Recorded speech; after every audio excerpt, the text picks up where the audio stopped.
Witajcie, prawie to jada do zaklepu nygłe.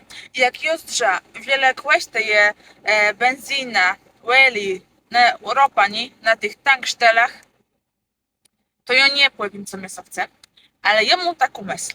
Ja mam 100 doła doma, nie? Ja prawie na nie wzyrum i ja sobie kupię kłenia.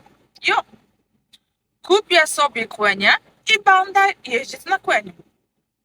No ja wiem, że to trzeba zainwestować w te kłenia, ale łączymy mumę, ja ci główce sobie kupi, ne? I on musiał plus napisać do gołąści z kartus, żeby on mi taki parcin dla konia zrobił. I ja będę jeździć na kłeniu. Ja. I jak ktoś będzie chciał ze mną spotkać, nie? To ja plus będę robić takie sztrasę, przodkłe, kartę ze. Może żukłe, to najdalej, nie? Bo ja nie chcę tego konia męczyć, nie? No bo ja jem tak nie widzę, no zmiar to ja nie wiem, nie? Nie. A szkoda też konia. Ale to są bardzo bardziej opłacało. I ja będę wjeździć do takiego przodkłewa, jak pił suczci na kłeniu.